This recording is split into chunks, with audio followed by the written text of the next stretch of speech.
जंग में कागजी अफराज से क्या होता है? हिम्मतें लड़ती हैं, तादाद से क्या होता है?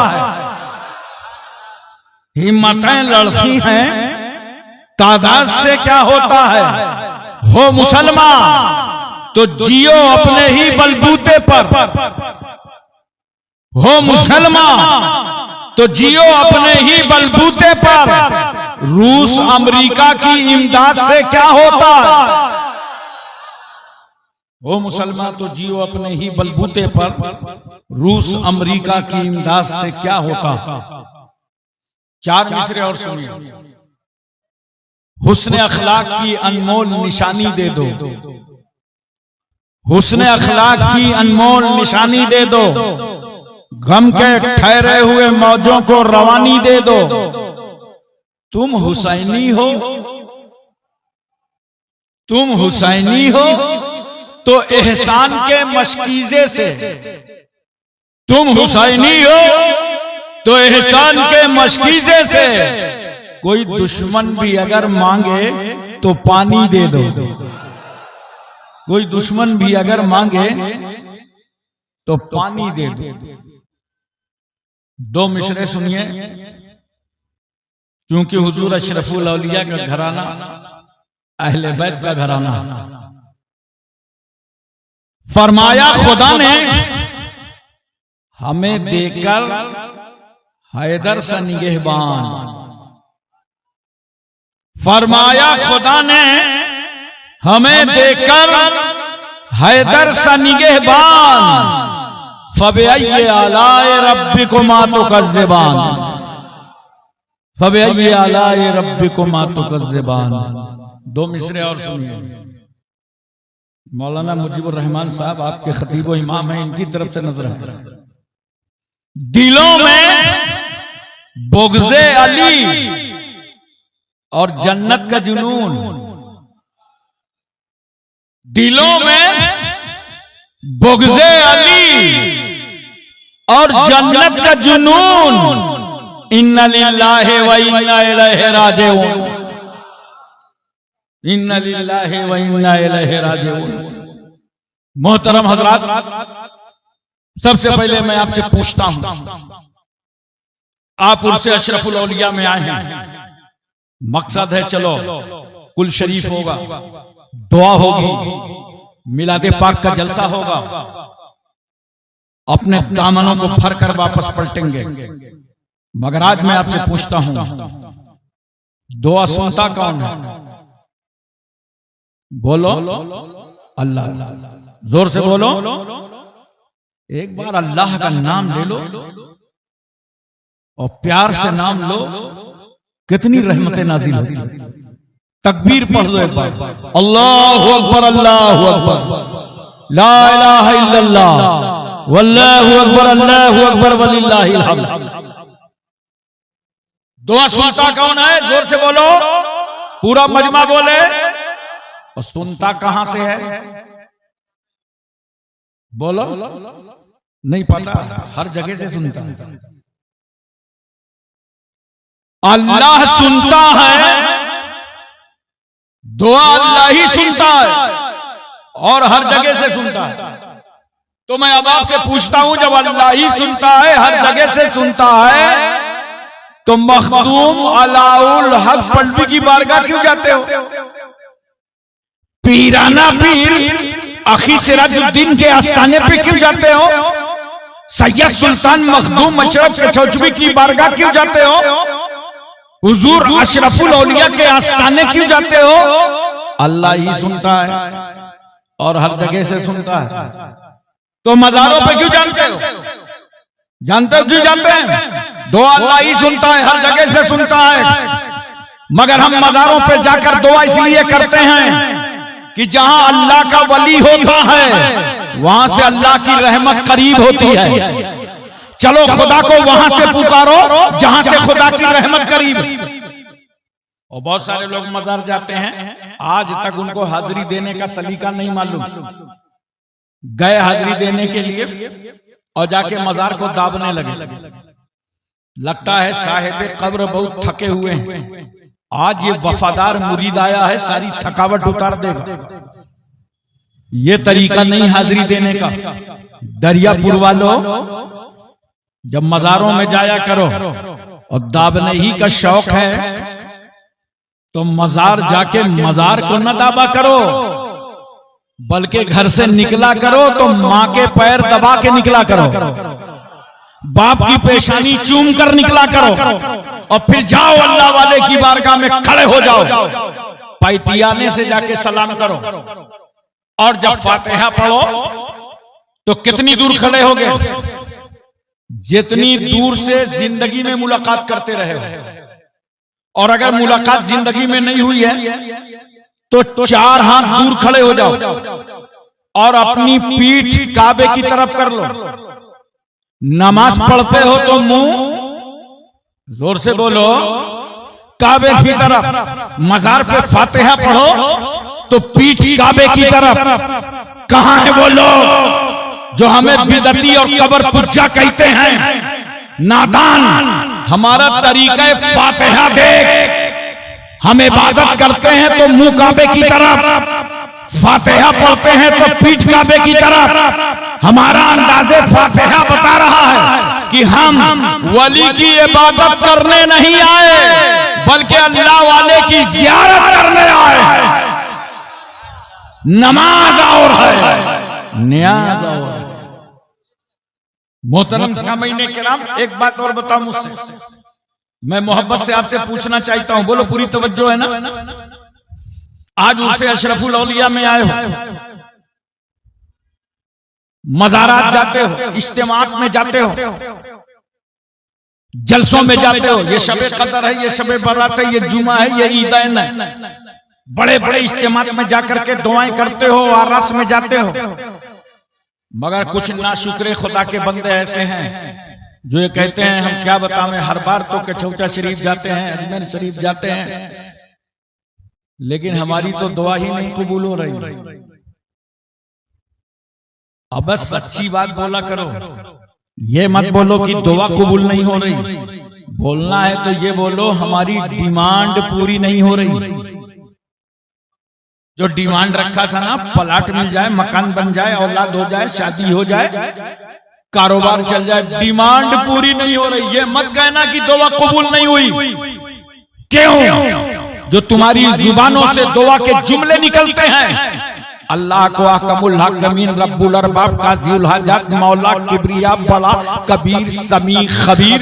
खुदा को कहते हो ना, ऐ अल्लाह तू हाकिम है, हम माकून, तू नासिर है, हम मंसूर, तू रहीम है, हम मरहूम, तू कादिर है, हम मकदूर, तू मसजूद है, हम साजिद, तू माबूद है, हम आबिद। ऐ अल्लाह, तेरी मर्जी के बगैर एक जर्रा भी हरकत नहीं कर सकता, तेरी मशीयत के खिलाफ कुछ नहीं हो सकता। सब हर चीज पर तू कादिर है। इन अल्लाह अला कुल्ली शैइन कदीर, हर चाहे पर तू कादिर है। लिल्लाहि मुल्कु समावाति वल अर्द, जमीन और आसमान की बादशाहत तेरे लिए है। जो दुआ में अल्लाह को याद करते हो ना, डिमांड पूरी हो या ना हो, मगर ये जो दुआ के जुमले निकले हैं, ये जो आमीन कहा है, अल्लाह ताला इस दुआ के सदके में तुम्हारे साथ होने वाले हादसे को टाल देगा।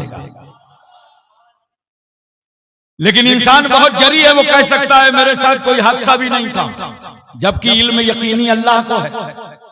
मगर मैं तस्लीम किए लेता हूं कि डिमांड भी पूरी नहीं हुई, हादसा भी नहीं टला, तो दुआ का तीसरा फायदा सुनो।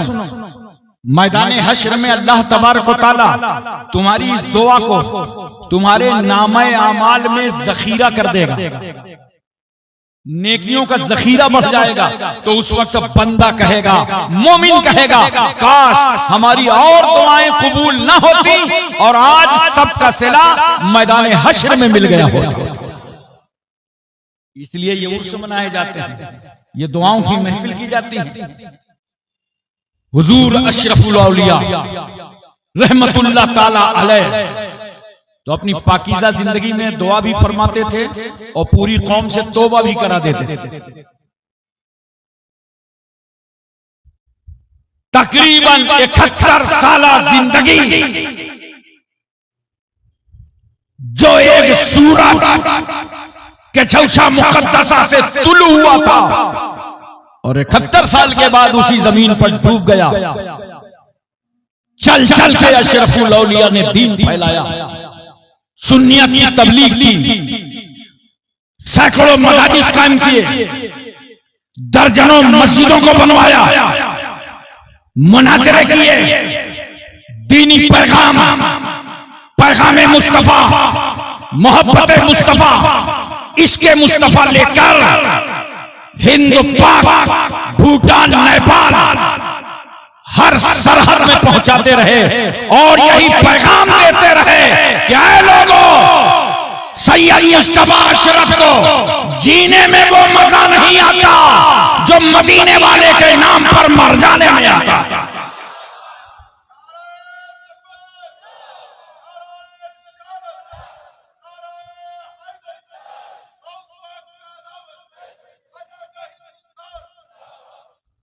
मोहतरम सामीने किराम, बंगाल वालों, तुम्हें तो हर कदम अशरफुल औलिया का शुक्रिया अदा करना चाहिए।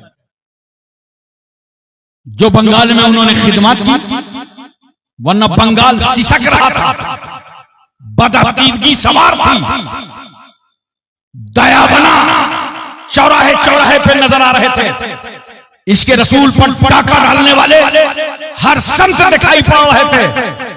बंगाल की पूरी जमीन चीख रही थी, कांप रही थी, और अलाउल हक पंडवी आईना हिंद की रूहानियत कह रहे थी, मौला अब भेज इस जमीन पर अपना बंदा, भेज देने एक बंदा। अशरफुल औलिया आए और आने के बाद गांव गांव जाके, करिया करिया, शहर शहर, नगर नगर, डगर डगर दीन मतीन की तबलीग करते रहे और दीन समझाते रहे। जरूरत पड़ी, तुम्हारे घरों में बलाएं आई तो अशरफुल औलिया ने वहां कदम रखकर उन्हें निचोड़ दिया। मुसीबतों के पहाड़ आए, अशरफुल औलिया ने दुआ की, मुश्किलें टल गईं। मुझे तो एक बहुत प्यारी बात याद आ गई, खुद हजरत ने मुझसे बयान फरमाया, टिकिया पड़ा कलकत्ता में एक कॉन्फ्रेंस में मैं शरीक था, हजरत ही की दावत पर हाजिर हुआ था। तो फरमाने लगे, टिकिया पाड़ा में एक ऐसा वाकया पेश आया कि एक औरत के ऊपर जिन सवार था और बड़े बड़े फूंक झाड़ करने वाले आए। वो दूसरी मंजिल पर रहती थी और लोग नीचे से जीना से चढ़ते थे। चढ़ते चढ़ते जब दूसरी मंजिल की जीने पे जाते थे तो इतना खतरनाक जिन था, वहीं से उठा के फेंक देता था। सब अपना मुसल्ला तस्बीह लेके नीचे आ जाते थे। ये मुसलसल हो रहा था। तो हजरत बयान फरमाते हैं हुजूर अशरफुल औलिया कि मौलवी साहब क्या बताएं, वो सब मेरे पास आ गए और कहा हुजूर चलिए दुआ फरमा दीजिए, हम बहुत परेशानियों से तंग हैं। और वो औरत कपड़े नहीं पहनती थी, उसके बदन पे कोई कपड़े नहीं रहते थे, उतार के फेंक देती थी। बड़े से बड़े दुआ ताबीज करने वाले की हिम्मत न थी कि उस कमरे में दाखिल हो जाए। तो हजरत ने फरमाया, मैंने कहा चलो चलते हैं भाई, इज्जत मखदूम अशरफ बचाएंगे, इज्जत सैयद सुल्तान अशरफ बचाएंगे। फरमाते हैं मैं चला, खूब दुआएं पढ़ी, अपना इन्हिसार किया, हिसार करके, और मैं जब जीने पे चढ़ा तो हिम्मत करके पहली मंजिल पे चढ़ गया। बोलो सुभान अल्लाह, अरे दिल लगा के बोलो सुभान अल्लाह। उसके बाद फरमाते हैं जब मैं दूसरी मंजिल पर चढ़ा तो मेरे रोंगटे खड़े हो गए। मैं समझ गया बहुत खतरनाक, लेकिन एक सीढ़ी चढ़ा, दो सीढ़ी चढ़ा, और जब दूसरी मंजिल में कमरे वाली सीढ़ी के पास आया तो अंदर से उस जिन ने कहा, ठहरिए सैयद मुस्तफा अशरफ, अंदर ना आइएगा, अभी मैं बरहना हूं, मुझे चादर लाओ। हजरत फरमाते हैं चादर लेकर के फेंकी गई। उस औरत ने चादर को लपेट लिया और उसके बाद कहा, अब आप ऊपर आ सकते हैं। हजरत फरमाते हैं मैं ऊपर दाखिल हुआ। मैंने कहा भाई इस औरत को क्यों परेशान कर रहे हो, छोड़ो, वापस चले जाओ, मुस्तफा अशरफ आया,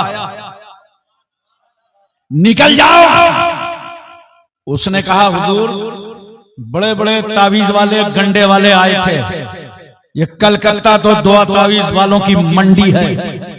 मैंने एक एक करके नीचे पटक दिया है, लेकिन जब आप ऊपर आ रहे थे, मैं आपकी तरफ बढ़ा तो मैंने क्या देखा कि आपके दाहिने तरफ हजरत सैयद सुल्तान मखदूम अशरफ चल रहे हैं और बाएं तरफ आला हजरत अशरफी मियां चल रहे हैं।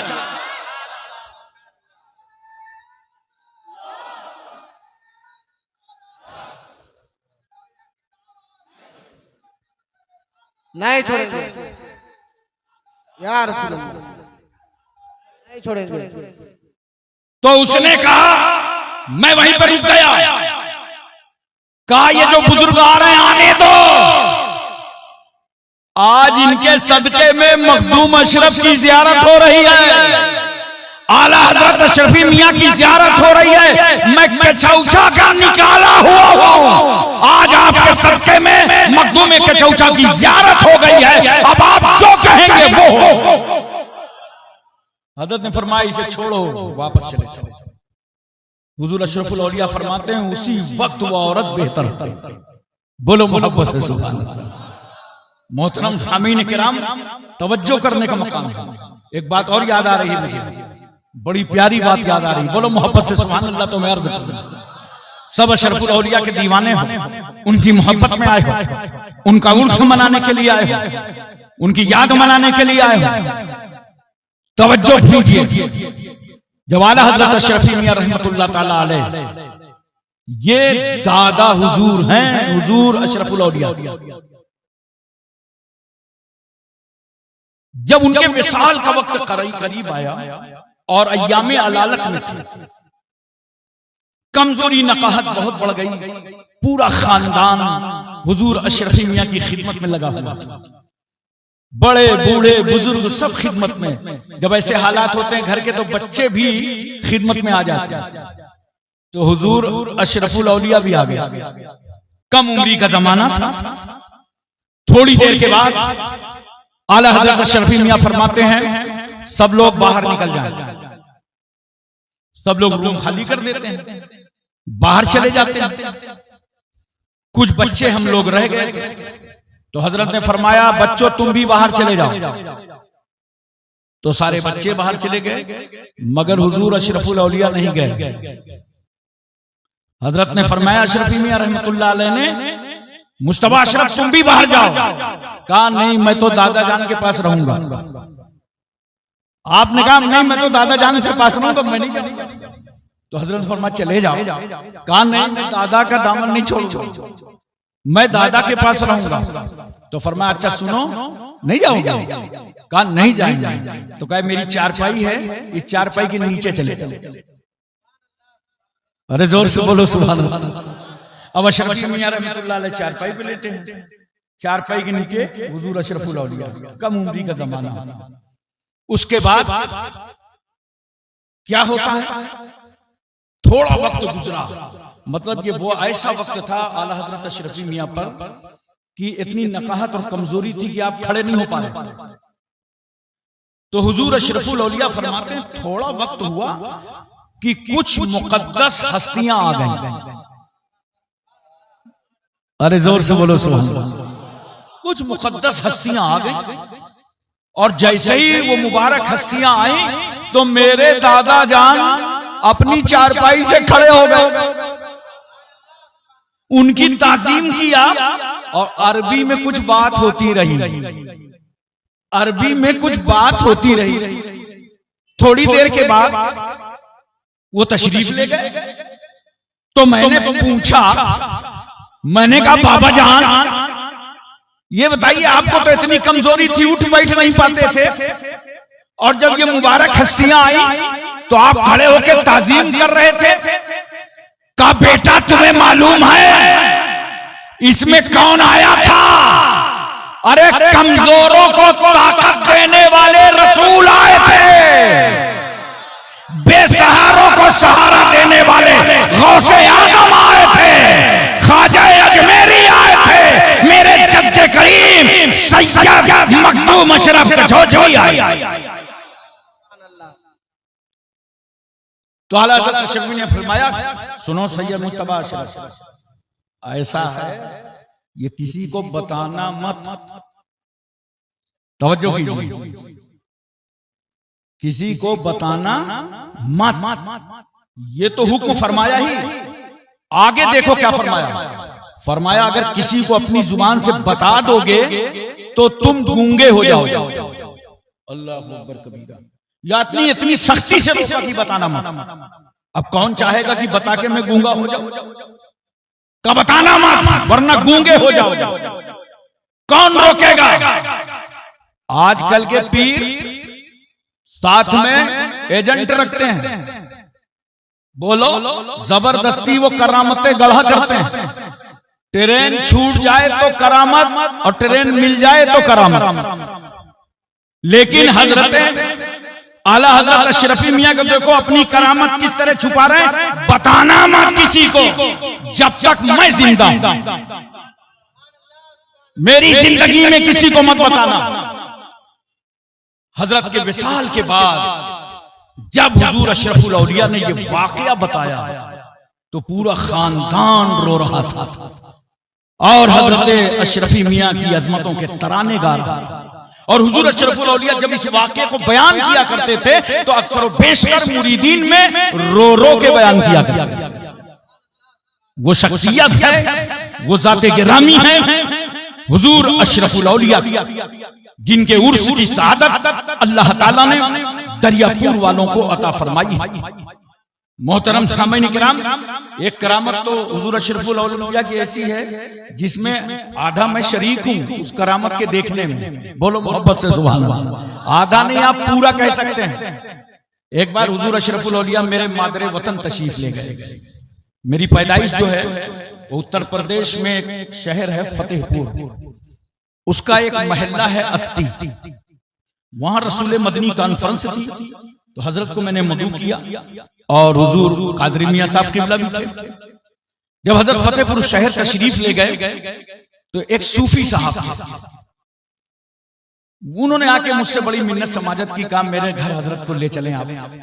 मैंने कहा नहीं भी हजरत का प्रोग्राम है, जहां है वहीं तशरीफ लाए। अरे बोले बड़ा करम होगा, बड़ी इनायत होगी। मैंने कहा हुआ क्या? कहा क्या बतावें, घर में 5 बेटियां हो गई हैं मेरे, और मैं चाहता हूं कि आज हजरत के कदम मुबारक पड़ जाएं तो अल्लाह इनकी दुआ से मुझे एक बेटा अता फरमा दे। तो मुझे भी बड़ा तरस आया। मैंने कहा चलो भाई लगे हाथ, ये सूफी साहब का काम हो जाए, बहुत अच्छा है। हजरत से मैंने गुजारिश किया, मैंने कहा हुजूर ये सूफी साहब आए हैं, बहुत बसीद हैं, चलिए इनके घर चाय पी लीजिए चल करके। और हजरत इतना मुझ पर करम फरमाते थे कि फौरन राजी हो कहा चलो चलो। तशरीफ ले गए, चाय वाय पी के फारिग हुए। सूफी साहब आए, मैंने बैठाया। मैंने कहा हजरत ये सूफी साहब की बीवी उम्मीद से हैं, हालत हमल में हैं, 4-5 बच्चियां ऑलरेडी इनके घर में हैं। अब ये चाहते हैं कि हजरत दुआ फरमा दें तो मेरे एक बेटा पैदा हो। ये बड़ी तमन्ना लेके आए हैं कि औलादे नूरुल ऐन आए हैं, मखदूम अशरफ की मानवी औलाद आई है, खानदान रिसालत के वो फर्जंद तशरीफ लाए हैं। हुजूर दुआ फरमा दें, हुजूर दुआ फरमा दें। अल्लाह अकबर कबीरा। तो हजरत ने दुआ फरमा दी, जाओ मियां मैं अल्लाह से दुआ करता हूं, अब पैदा होने वाला तुम्हारे घर में बेटा पैदा होगा। अरे मोहब्बत से बोलो सुभान अल्लाह। पैदा होने वाला बेटा पैदा होगा। सूफी साहब थोड़ा बहुत चालाक थे, कहने लगे हजरत नाम क्या रखेंगे? उन्होंने सोचा लगा नाम भी पूछ लो। कहा हुजूर नाम क्या रखेंगे? मगर आज तो अशरफुल औलिया का दरिया रहमत फैज पर था, सावन भादों की तरह आज बरस रहा था। हजरत ने फरमाया अनवार अशरफ नाम रखना। तो सूफी साहब कुछ ऊपर नीचे हुए, कहा एहरार अशरफ रख लेना। यानी सूफी साहब ने लागत 2 नाम पूछ लिए। तवज्जो कीजिए जरा सा, 2 नाम पूछ लिए। और वही हुआ दोस्तों, जब कुछ महीने के बाद मैं फतेहपुर अपने वतन हाजिर हुआ और सूफी साहब के घर गया तो वो बच्चे को लेकर के आए। तौलिया में लपेट कर। हमने कहा कौन सूफी साहब? कहा ये हजरत अशरफुल औलिया की दुआ है, ये अनवार अशरफ है। आपने दुआ करवाया था, अल्लाह ने मुझे औलाद अता फरमा दी। अब मैं 1.5 साल के बाद मैं फिर गया सूफी साहब के घर, तो एक और तौलिया में लपेट के लाए। हमने कहा ये कौन है? कहा हजरत ने 2 नाम बताया था, एक अनवार अशरफ बताया था, एक एहरार अशरफ बताया था। अनवार अशरफ आ चुके, एहरार अशरफ आपके सामने। ये दुआ थी हुजूर अशरफुल औलिया, ये अंदाज था उनका, वो खशियत इलाही थी उनके अंदर कि अल्लाह ताला उनकी दुआ को कबूल फरमा लेता था। मुहतरम सामीन किराम, मैं इसलिए आपसे अर्ज करना चाहता हूं और बताना चाहता हूं, बहुत सारी ऐसी बातें हजरत इरशाद फरमाया करते थे।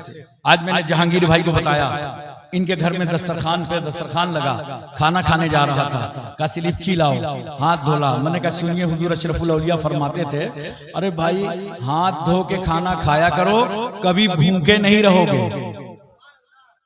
यानी सुन्नत के मुताबिक। अब किस तरह उन्होंने सुन्नतों को जिंदा किया। किसी को डबल अंगूठी पहने देखा, का एक उतार दो। 4.5 मासा से कम की चांदी की एक अंगूठी, एक नक की जायज है। सोना पहने देखा, का इसे उतार दो।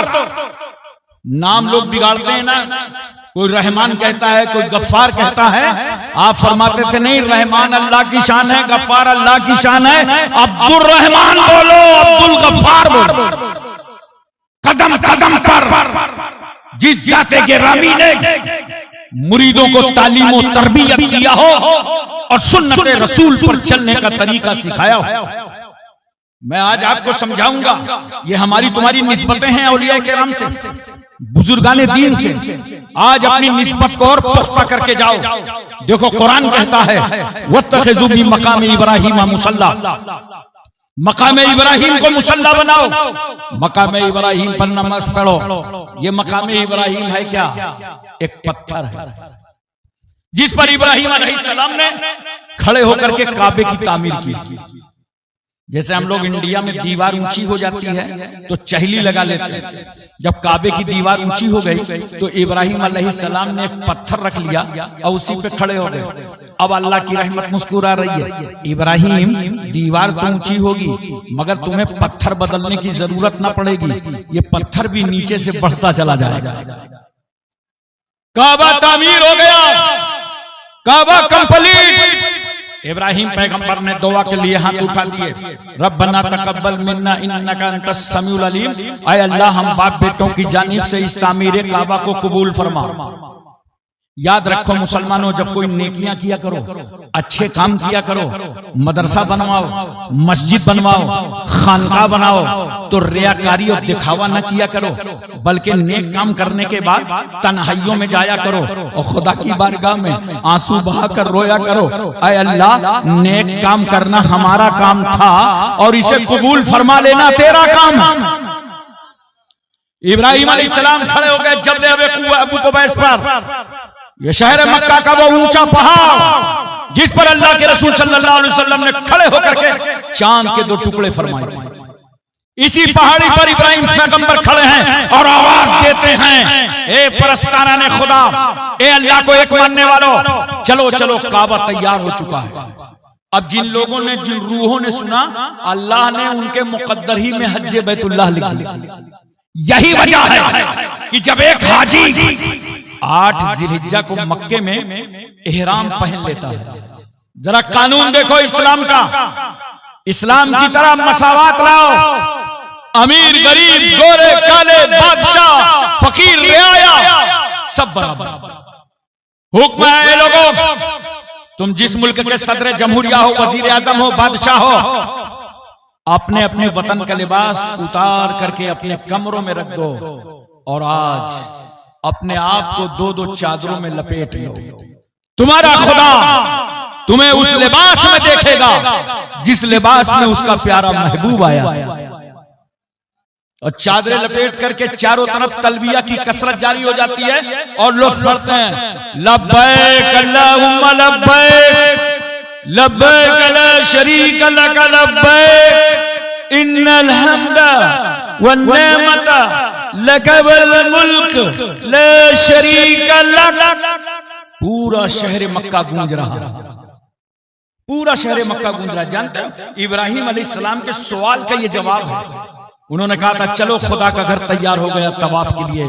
अब हाजी पहुंच के कहते हैं लब्बैक अल्लाहुम्मा लब्बैक, आय अल्लाह तेरे खलील ने बुलाया था, हम सब हाजिर हो गए। तो ये पत्थर है जिस पर इब्राहिम अलैहिस्सलाम ने खड़े होकर के काबे की तामीर की। पत्थरों की तकदीर देखना है तो शहर मक्का चलो, वहां एक पत्थर वो है जिसे रसूलुल्लाह ने चूमा है, और एक पत्थर वो है जिसके बारे में सरकार फरमाते हैं मैं उस पत्थर को पहचानता हूं जो मेरी पैदाइश से पहले मुझ पर सलाम पढ़ा करता था। अब बताओ मुसलमानों, सलाम पढ़ने वाले पत्थर को रसूल पहचानते हैं तो सलाम पढ़ने वाले सुन्नियों को कितना पहचानेंगे। सरकार ने एक पत्थर को चूमा है। अच्छा देखो, रसूल ने पत्थर को भी चूमा जिसका नाम हजरे अस्वद है, और रसूल ने फातिमा के बेटे हुसैन को भी चूमा। और कुछ भाइयों को कंफ्यूजन हो गया, वो चूमना को पूजना समझ, वो चूमना को पूजना समझ गए, जबकि दिन भर अपने बच्चों को चूमते हैं और उसके बाद कहां कहां चूमते हैं बताऊंगा, नहीं समझ जाओ। अबे अगर चूमना पूजना होता तो मेरे रसूल ने हजरे अस्वद को चूमा ही ना होता। नबी ने हजरे अस्वद को भी चूमा और नबी ने फातिमा के बेटे हुसैन को भी चूमा। यहीं से तो हम सुन्नियों को अकीदा मिल गया कि अगर हजरे अस्वद की तरह हजर मिले तो चूम लो और हुसैन की तरह बशर मिले तो चूम लो। अब आप तवज्जो कीजिए, कुरान क्या कहता है, वत्तखिज़ू मिन मकाम इब्राहीम मुसल्ला, मकाम इब्राहिम को मुसल्ला बनाओ। ए मेरे बंदो, तवाफ से फारिग हो गए हो, वाजिबुत तवाफ आकर मकाम इब्राहिम के सामने पढ़ो। हमने कहा अल्लाह पत्थर के सामने नमाज, काबे के होते हुए, मिज़ाब रहमत की मौजूदगी में, हतीम काबा के होते हुए, मस्जिद हराम के रहते हुए पत्थर के सामने नमाज। खुदा की रहमत मुस्कुरा पड़ी। मेरे बंदो पत्थर ना देखो, इस पत्थर पर मेरे नबी का नक्शे कदम देखो। इस पत्थर से मेरे नबी का पैर छू गया, इसलिए इस जगह नमाज पढ़ो ताकि खुदा की इबादत भी होती रहे और मेरे नबी की यादगार भी बरकरार रहे। नोट करो मुसलमानों, नेक बंदों की यादगारों को कायम रखना सुन्नते किबरिया। देखो अल्लाह ताला इब्राहिम अलैहिस्सलाम की यादगार को कायम कर रहा। आज कुछ लोग यादगारों के पीछे पड़ गए। मिलादुन नबी का जुलूस नहीं निकलना चाहिए। एक साहब मुझसे कहने लगे उर्स नहीं होना चाहिए। मैंने कहा क्यों? कहा औरतें जाती हैं। तो मैंने कहा शादी नहीं होना चाहिए। बोला क्यों? मैंने कहा औरतें जाती हैं। अगर यही फार्मूला इंडिया में नाफिज किया गया तब तो भारत के सियासी नेताओं को अलग से एक जमात बनाना पड़ेगा, ऑल इंडिया रड़ुआ समाज। अबे शादी भी होगी, उर्स भी होगा, मगर दोनों शरीयत के मुताबिक होंगे। बोलो मोहब्बत से सुभान अल्लाह। दोनों शरीयत के मुताबिक होंगे। जरा गौर से देखना, बात बिल्कुल समझ में आ जाएगी। ये देख रहे हो ना? बोलो, समझ रहे? इसे क्या कहते हैं बताना मत, मगर इसका कितना ख्याल रहता है। कटने न पाए, बच्चे जवान हो गए, कटवाने न पाए, और यहां से निकलता क्या है बताना मत। माहौल मत खराब करना। गंदगी निकलती है ना, कोई मुश्कंबर तो नहीं निकलता, गंदगी निकलती। तो उसके लिए अपना अपना जुगाड़ है, निकले पहुंच लो। यही तो करोगे कि नाक ही काट डालोगे। अरे बोलो, नाक ही नहीं काटोगे ना, जो गंदगी निकले उसे पहुंचो। इसी तरह याद रखो, उर्स हो या शादी, जो शरीयत के खिलाफ रस्में हैं उन रस्मों को मिटाया जाएगा। उर्स कल भी हो रहा था, आज भी हो रहा है और कयामत तक होता है। उर्स की बरकत ही है, मजार की बरकत है। सबसे पहले शख्स को मैंने जब हिंदुस्तान में कलमा पढ़ाकर मुसलमान किया तो मजार ही की बरकत थी। हजरत मखदूम शाह आला रहमतुल्लाह ताला अलैह जाजमऊ शरीफ कानपुर में एक साहिब कब्र 763वां इस साल सालाना उर्स हुआ और अल्हम्दुलिल्लाह कुल की तकरीब में ये फकीर दुआ करता है। तकरीबन 5 लाख का मजमा होता है। हिंदू मुस्लिम सिख ईसाई बगैर भेदभाव के सभी आते जाते। एक 22 साल का नौजवान लड़का था, वो मेरे पास आया, कहा गुरुजी मुझे कलमा पढ़ा दीजिए। मैंने कहा भीम क्या बात, कोई शादी वादी का चक्कर है, कोई माल मसाला मिल रहा है? कहा नहीं। तो मैंने कहा इस्लाम में तुझे पसंद क्या आया वो तो बता। कहा इस्लाम तो मैंने पढ़ा ही नहीं, मगर एक बात बहुत पसंद आ गई। मैंने कहा वो क्या? कहा जो हजरत मखदूम शाह आला रहमतुल्लाह अलैह का मजार है, वहां देखा बगैर भेदभाव के हर समाज हर तबके के लोग जाते हैं। एक दिन मैंने भी स्नान किया, सर पर रुमाल रखा और दर्शन के लिए पहुंच गया। और जब मैं मजार पर जाकर खड़ा हुआ तो मेरी आत्मा को शांति मालूम हुई। मैंने वहीं से फैसला कर लिया कि जब कानपुर की मजार में लेटे हुए एक वली की अजमतों का ये आलम है तो मदीने के मोहम्मद की रहमतों का आलम क्या? हज़रात तवज्जो फरमाइए जरा सा और अपने जहन पर इस बात को अच्छी तरीके से उतारने की कोशिश कीजिए। ये जो आरास होते हैं मनाइए ही नहीं और अपने बुजुर्गों की तालीम लोगों तक जिंदा रखें, उनकी तालीम को पहुंचाएं, उनके पैगाम को पहुंचाएं। अब एक बात मुझको बताइए आप हज़रात, पानी पीते हो ना, जरा हुआ करो थोड़ा सा, बोलो। नींद तो नहीं आ रही? नहीं बता देना जरा से, नींद आए। पानी पीते हो ना? वादी का, नदी का, चश्मे का, इलाके का, कुएं का, हैंडपैप का, नगर पालिका की टंकी का पीते हो ना? खड़े होके कि बैठ के? अबे जलसे में तो झूठ न बोलो। आज से तय कर लो हुजूर अशरफुल औलिया के जलसे से कि इंशाअल्लाह जब पानी पिएंगे तो बैठ के पिएंगे। बोलो मोहब्बत से सुभान अल्लाह। देखो थोड़ा दिमाग लगाया करो, बड़े बड़े काम हो जाएंगे। अगर आज अशरफुल औलिया के उर्स में एक आदमी ने अपनी जिंदगी सुन्नत के मुताबिक कर दी तो अशरफुल औलिया का फैजान पा गया वो फैजान। और मैं कह रहा हूं थोड़ा दिमाग लगाओ, काम पूरा चल जाएगा। देखो जूता चप्पल पहनते हो ना, जरा थोड़ा हुआ बोलो, पहनते हो ना? जब पहना करो तो दाहिना पैर पहले डाल दिया करो और जब उतारा करो तो बायां पहले निकाला करो। देखो काम भी चल गया, सुन्नत रसूल भी अदा हो गया। पैजामा पहनते हो ना, इतना खामोश हो लगता है सब नागालैंडी हो। अरे पैजामा पहनते हो ना, जब पैजामा पहनो तो बैठ जाओ। देखो काम भी चल गया, सुन्नत रसूल भी अदा हो गई। खाना खाते हो ना, दस्तरखान लगा लो, नमक से शुरू करो, नमक पे खत्म करो। 70,000 बीमारियों का इलाज है। और जब दस्तरखान में हाथ धुलाओ तो जो सबसे कम उम्र हो पहले उसके हाथ धुलाओ। क्यों? अगर बड़े बड़े लोगों के हाथ धुलाओगे तो छोटा वाला बैठे बैठे सोचेगा या अल्लाह जहां ऐसी ऐसी पर्सनालिटीज हो, खुदा खैर करे, उधर का माल इधर सप्लाई होगा या नहीं। तो बच्चे का दिल टूटेगा। और इस्लाम दिल तोड़ने नहीं आया, इस्लाम तो टूटे हुए दिलों को जोड़ने के लिए आया। पहले कम उम्र के हाथ धुलाओ और जब खाने से फारिग हो जाओ तो जो सबसे बुजुर्ग हो उसके हाथ धुलाओ, ताकि उसकी अजमत का परचम भी लहराता नजर आए। और प्लेट साफ कर, बहुत सारे लोग जानते हो दस्तरखान साफ कर देते हैं, प्लेट नहीं साफ करते। ये प्लेट साफ करोगे ना तो प्लेट अल्लाह की बारगाह में तुम्हारे लिए दुआए मगफिरत करेगी।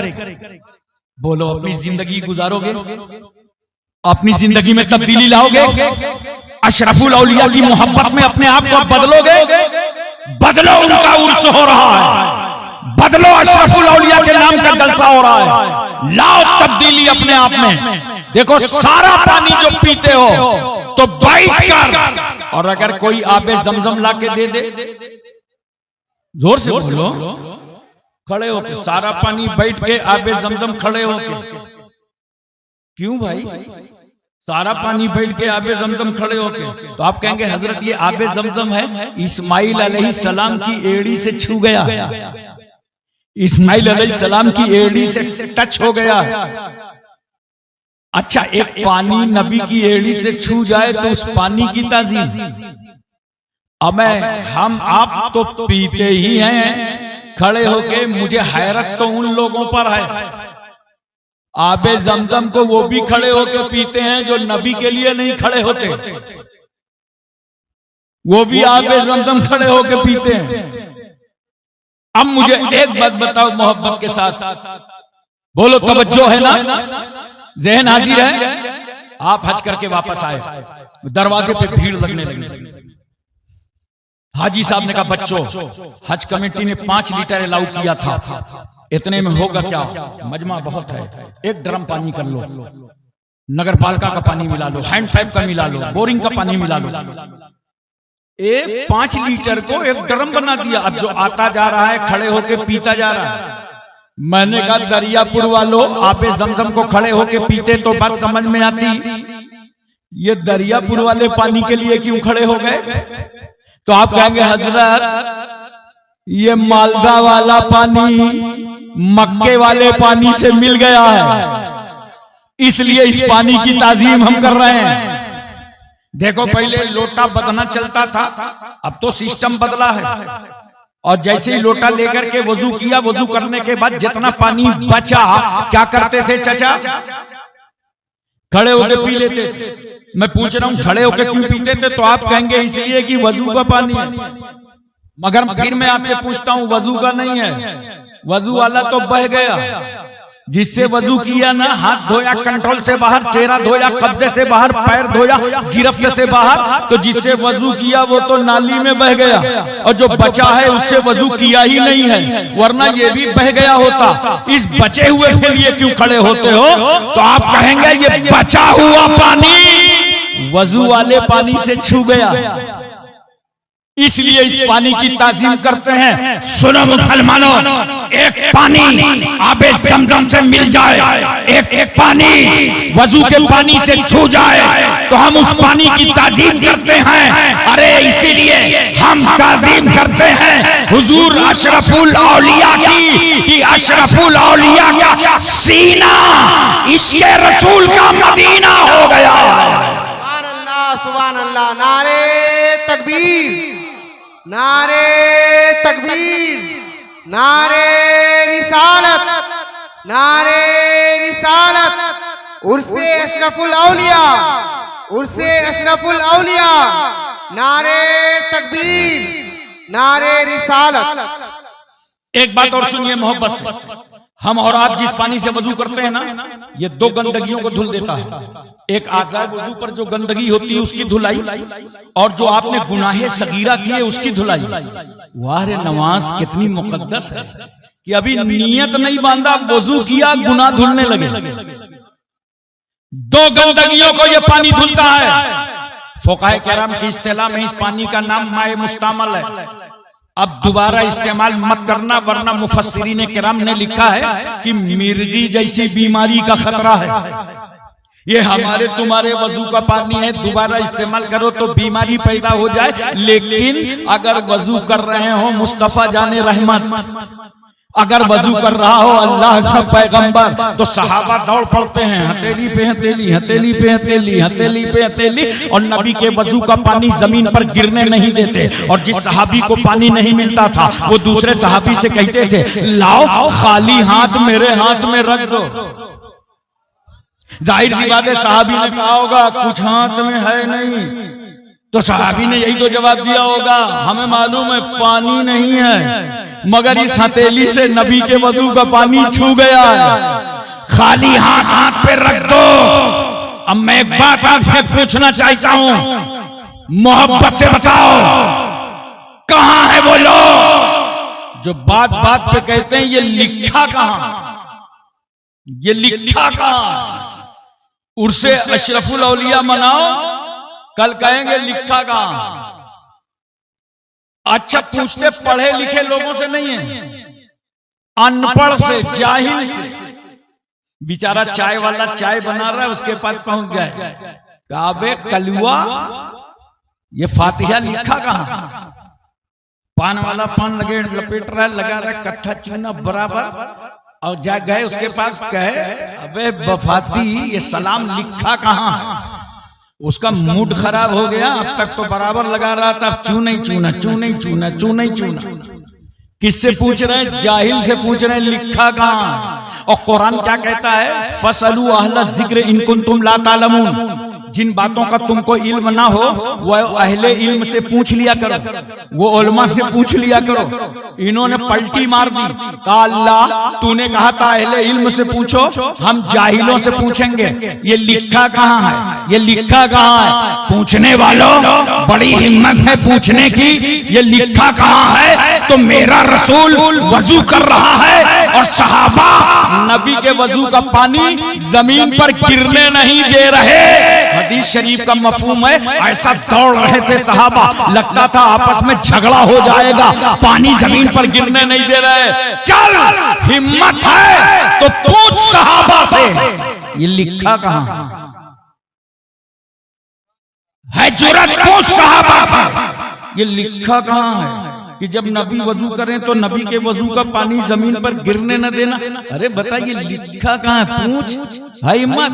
तुम्हारे हिम्मत नहीं है, तुम नहीं पूछ सकते, मगर हम अहले सुन्नत हैं, अहले मोहब्बत हैं, अहले निस्बत हैं। हम खाकसारी इंकिसारी के साथ सहाबा के दरबार हाजिर हुए, हमने कहा इज्जत माफ सहाबा, रिश्वत माफ सहाबा, तकद्दुस माफ सहाबा, इस्मत माफ सहाबा, आपके कदमों पर हमारे माँ बाप कुर्बान। ये तो बताइए, अल्लाह का रसूल जब वजू कर रहा था और वजू का पानी गिर रहा था तो आपने जमीन पर गिरने नहीं दिया, ये लिखा कहां है? ये लिखा कहां है? तो सहाबा का अमल बोलेगा। अरे नादान, ये हमारे इश्क की किताब में लिखा है, इश्क की किताब में लिखा है कि हम अदाए आशिकाना दिखाते जाएं और मुस्तफा खामोश होकर उसे साबित फरमाते चले जाएं। सुनो, इश्क वो चीज है, इश्क वो मरहला है जहां शरीयत के मुताबिक हर तरीके का इश्क करो। कोई कहे दलील क्या है? कहना दलील यही है कि शरीयत के मुताबिक है। ये सहाबा का इश्क था, नबी के वजू का पानी जमीन पर गिरने नहीं दे रहे, तबर्रुक बना रहे हैं। नबी के वजू का पानी शिफा, और हमारे तुम्हारे वजू का पानी अगर लग जाए दोबारा तो बीमारी का खतरा। अब पता चला ना कि उम्मती के वजू का पानी नबी के वजू के पानी के बराबर नहीं है। अरे बोलो ना, अब जब हमारा तुम्हारा वजू का पानी नबी के वजू के पानी के बराबर नहीं है तो कोई उम्मती कैसे नबी के बराबर हो सकता? कोई उम्मती कैसे रसूल के बराबर हो सकता है? आजकल देखो हर एड़े टेढ़े अहिले बहिले को मैं रसूल की तरह, मैं नबी की तरह। अबे ये बात अपनी बीवी से कह के देख, इतने मारेगी कि गिनेगी भी नहीं। लूला लंगड़ा होके मेरी तरह बन रहा है। जो बात तुम्हारी बीवी न बर्दाश्त कर सके वो नबी की शान में बोलते हो, वो रसूल की शान में बोलते हो। अच्छा, पहले की औरतें अपने शौहरों की बहुत फर्माबरदार होती, बताओ भाई, बोलो। अरे ये तो शादीशुदा वाले ही बता सकते हैं, बहुत फर्माबरदार होती थी। मगर अब ये पोस्ट ट्रांसफर हो गई, अब शौहर खुद ही फर्माबरदारी करने लगा। लेकिन आज भी अगर कोई कनीज़े फातिमा हो शौहर की खिदमत करने लगे तो दाहिने तरफ कपड़े धुलेगी तो बाएं तरफ मुंह करेगी, इतनी बदबू। ये हमारे तुम्हारे कपड़ों का हाल है कि तुम्हारी बीवी न बर्दाश्त कर सके। मगर शान देखो मुस्तफा जाने रहमत की कि नबी के जिस्म पाक का पसीना अगर दुल्हन को मिल जाए तो दुल्हन कहती है अब खुशबू की जरूरत नहीं है, अब तो पसीने रसूल मिल गया। नबी जिन गलियों से गुजर जाए ना तो सहाबा कहते थे रास्ता पूछने की जरूरत नहीं है, चले चलो, रास्ते की खुशबू बता रही है कि अल्लाह का रसूल यहीं से गुजरा है, अल्लाह का पैगंबर यहीं से गुजरा है, अल्लाह का हबीब यहीं से गुजरा है। हजरात एक बात बताओ, एक लोटा पानी में अगर किसी का वजू हो जाए तो दूसरा लोटा फजूल पानी बहाने की इजाजत नहीं है। पूरी तवज्जो है ना। माहिरीन कहते हैं पहली जो जंगें हुई हैं तेल के नाम पे हुई हैं। अब दुनिया में पीने की पानी की कमी हो रही है, कहीं ऐसा ना हो कि आइंदा जंग पानी के नाम हो जाए। पूरी दुनिया पानी बचा रही है। हमारे भारत का जल निगम कह रहा है बूंद बूंद पानी की हिफाजत करो, पानी को महफूज रखो। आप समझ रहे हैं सिर्फ ये गवर्नमेंट का काम है? अरे इस पानी की हिफाजत के लिए 1400 साल पहले कुरान ने तुमसे खिताब किया था, इन्नल मुबज्जिरीना कानू इख्वान शयातीन, बेशक जो लोग फजूल खर्ची करते हैं वो शैतान के भाई। याद रखना मुसलमानों, तुम्हारी जिम्मेदारी है एक बूंद फजूल पानी बहने न पावे। बोलो, एक कतरा फजूल पानी बहाने की इजाजत नहीं है। तो एक लोटा पानी में वजू हो जाए तो एक कतरा फजूल पानी बहाने की इजाजत नहीं है। समझा दो अमेरिका को, बता दो बर्तानिया को, इसराइल के गुंडों के दिलो दिमाग में उतार दो, भारत की जमहूरियत के माथे पर जबर का टीका लगाने वालों को समझा दो, जो इस्लाम एक कतरा फजूल पानी बहाने की इजाजत ना दे, वो इस्लाम किसी का खून बहाने की क्या इजाजत दे। इस्लाम रहमतों का मजहब है, इस्लाम बरकतों का मजहब है, इस्लाम इंसानियत का मजहब है, इस्लाम मानवता का मजहब है, इस्लाम बशरियत का मजहब है, इस्लाम इखलास का मजहब है, इस्लाम अखलाक का मजहब है, इस्लाम भाईचारा का मजहब है, इस्लाम मुसावात का मजहब है, इस्लाम अहिंसा का मजहब।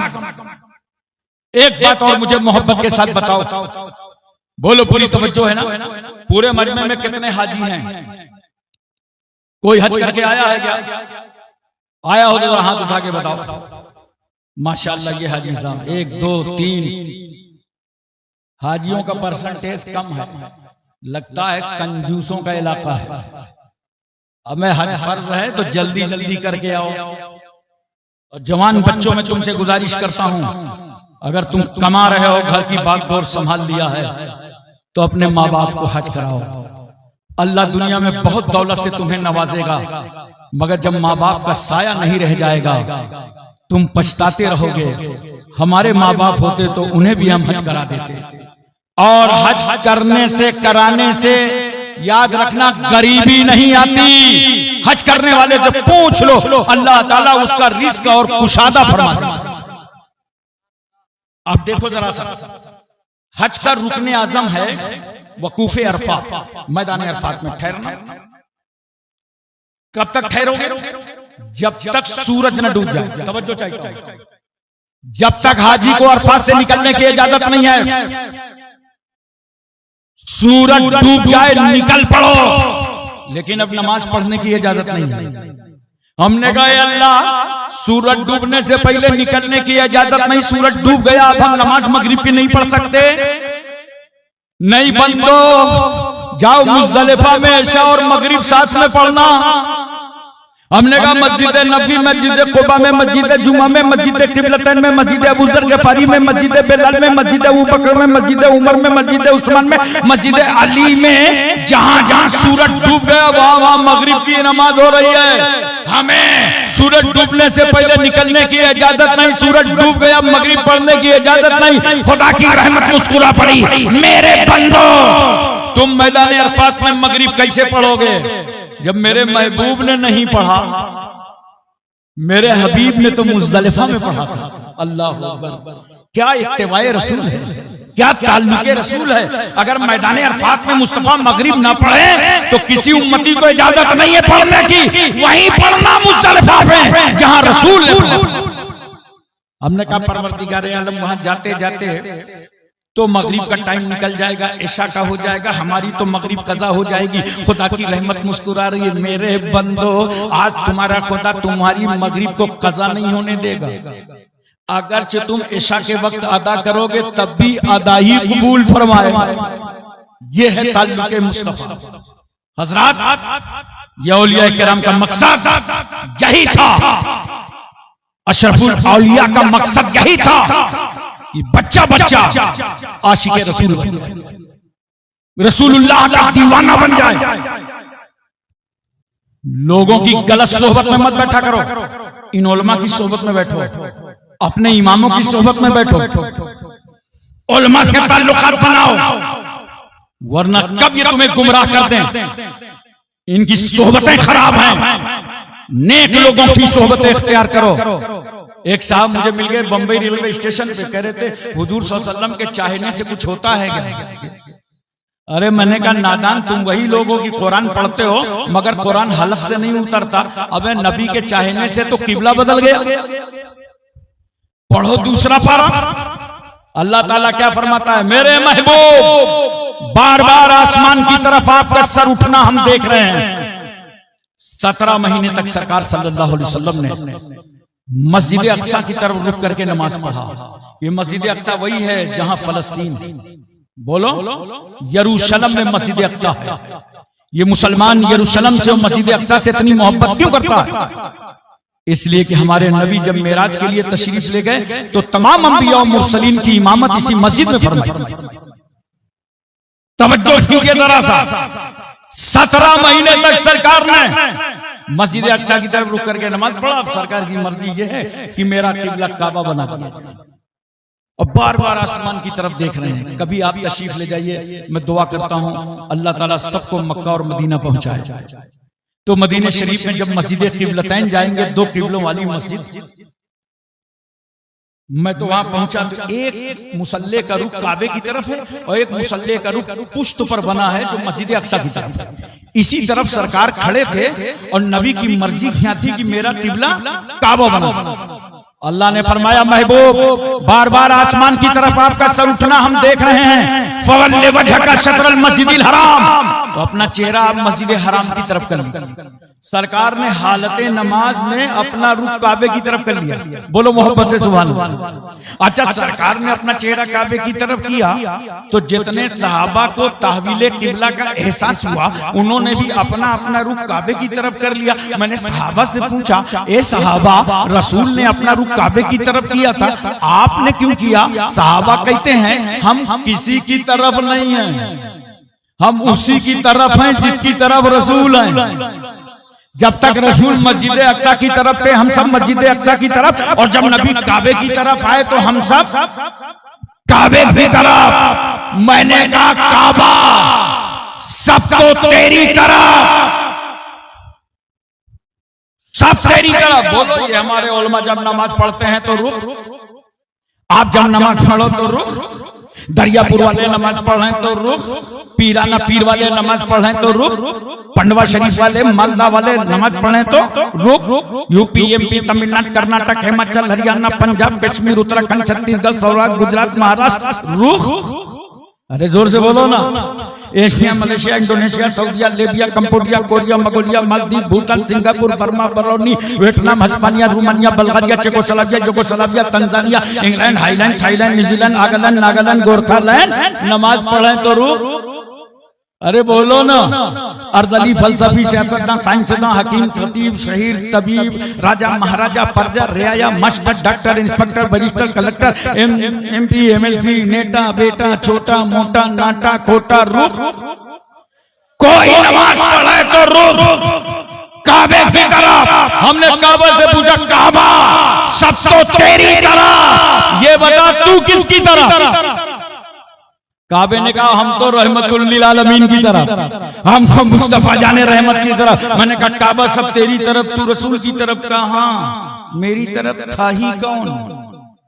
सब तो मस्जिद अक्सा की तरफ लगे थे। मेरी तरफ लाने वाला यही रसूल है, मेरी तरफ लाने वाला यही पैगंबर है। और जब रसूल मेरी तरफ आ गए तो मैं रसूल की तरफ। इसीलिए तो आला हजरत फाजिले बरेलवी फरमाते हैं, हाजियो आओ, हाजियो आओ, शहनशाह का रौजा देखो। काबा तो देख चुके, काबे का काबा देखो। काबा तो देख चुके, काबे का काबा देखो। दोस्तों, नबी की इत्तिबा में आओ और नबी की मोहब्बत में आओ। मैं एक बात सिर्फ आखिरी आपसे अर्ज कर दूं ताकि हुजूर अशरफुल औलिया का फैजान आपको मिल जाए। कपड़े पहनो, लिबास पहनो शरीयत के मुताबिक। आजकल हमारा नौजवान क्या कर रहा है? जींस पहन रहा है, वो भी फटी हुई। हमें बुजुर्गों ने तुम्हारे हाथों में कैंची नहीं दिए, सुई और धागा दिया है। फटे हुए कपड़े पहन रहे हो। मैं मुंबई में भिंडी बाजार से आ रहा था, कुरला, एक बच्चा मिला रास्ते में, बोला हजरत मुझे बैठा लीजिए। मैंने कहा बैठ जा। पूछा कहाँ गए थे? बोला शॉपिंग करने गया था, ईद आ गई ना। तो ऐसा होता है बच्चों से, जब ईद के कपड़ों के बारे में पूछो बहुत खुश होते और कहीं उनके कपड़े देखने लगे तो खुश होंगे। इसलिए वो माँ बाप पे जल्दी से दबाव डालते हैं, कपड़े लाइए, कपड़े लाइए, कपड़े लाइए। उन्हें बड़ी खुशी होती है। और बच्चों की दिलजोई किया करो, बोलो मोहब्बत से सुभान अल्लाह। हुजूर महबूबे इलाही रहमतुल्लाह अलैह लिखते हैं कि मुझको एक खत मिला जिसमें लिखा था कि हत्तल इम्कान लोगों के दिलों को राहत पहुंचाओ। इससे कीमती कोई चीज बाजार में नहीं है कि लोगों को राहत पहुंचाओ, दुख न पहुंचाया करो। किसी की गीबत, बुराई, चुगली, किसी के दिल खराश, किसी को सताना, इससे कोई अल्लाह की खुशनुदी नहीं हासिल हो सकती। लोगों के दिलों को राहत पहुंचाओ। तो मैंने सोचा इस बच्चे से बात करें तो इसे राहत होगी। तो मैंने कहा भाई कपड़े लाओ देखें। तो कपड़े उसने जींस पैंट बढ़ाई तो सामने ही फटी थी। अबे मैंने कहा तू तो ठग गया। बोला क्या हुआ? अरे मैंने कहा ये तो पैंट फटी हुई। छोटा बच्चा था मगर जानते हो कैसे कर रहा था? ऐसे कर रहा था। वो मुझी को बेवकूफ समझ रहा था। ये बड़े पुराने ख्याल के हैं, सजा से बचने की सबील करते हैं, पुराने लोग हैं, पुराना वकील करते हैं। कह रहा हजरत ये चलता है। मैंने कहा नहीं बेटा, सुन्नत के खिलाफ कुछ भी नहीं चलता। इसको सिल लो, सिल लेना चाहिए। और फटे हुए खरीद के लाते हो, ऐसा मत करो। ऐसी पैंट पहनते हैं पता नहीं चलता इसने पैंट को पहना है कि पैंट ने इसको पहना। इतनी टाइट कि हर नौजवान के पैंट में कम से कम 50-50 ग्राम पेशाब रहता है। और अल्लाह के रसूल क्या फरमाते हैं? इस्तंज़हू अनिल बौल फ़इन्नहु आम्मतु अज़ाबिल क़ब्र। ए लोगों बचो पेशाब की छींटों से, आम तौर से अज़ाबे क़ब्र इसी से होता है। ऐसे कपड़े पहनो जिसमें तुम्हें तहारत में आसानी हो, और ऐसे कपड़े पहनो जिसमें तुमको इबादत में आसानी हो। अभी हमारे नौजवानों को देखो, बाल कैसे रखे हैं, देखा होगा। इधर से कटाया, उधर से कटाया, आगे से कटाया, पीछे से कटाया, बीच में इसे ले आए जैसे मुर्गी का झुआ। बोलो किसी समंदर का जजीरा। नौजवानों सुनो, अशरफुल औलिया के उर्स में आए हो, अपने पीर की रूहानियत को खुश करो। 3 तरीके के बाल रखा करो। या तो पूरे बाल कसर करा दो, या ताबदोश या ताबगोश, या तो कान की लौ तक बाल रखो, और या तो ये शाने तक बाल रखो। सुन्नत के मुताबिक बाल रखो, सुन्नत के मुताबिक कपड़े पहनो, सुन्नत के मुताबिक जिंदगी गुजारो। शादियों में आजकल क्या हो रहा है? देहात में तो गनीमत है, शहरों में लोग खड़े खड़े खाना खा रहे हैं। खड़े खड़े खा रहे। कार्ड में लिखा था निकाह में सुन्नती फमन रगेबान सुन्नती फलैसा मिन्नी, कि सरकार सल्लल्लाहु अलैहि वसल्लम ने फरमाया निकाह मेरी सुन्नत है, और जो शख्स इस सुन्नत से एराज करेगा मुझ में इसलिए नहीं है। सुन्नत के नाम पर दावत दिया था, और वहां सुन्नतों का मजाक उड़ाया जा रहा है।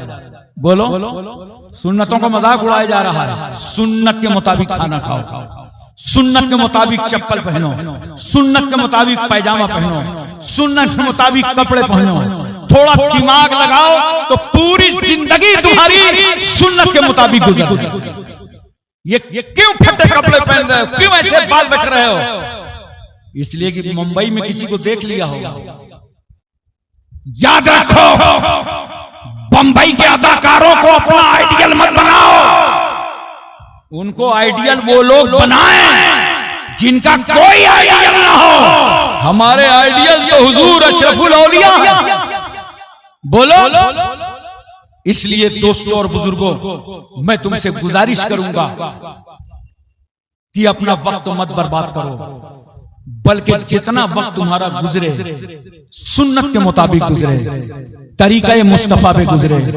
इसी में दुनिया भी कामयाब है और आखिरत भी कामयाब है। वाखिर दावाना अनिल हम्दुलिल्लाहि रब्बिल आलमीन।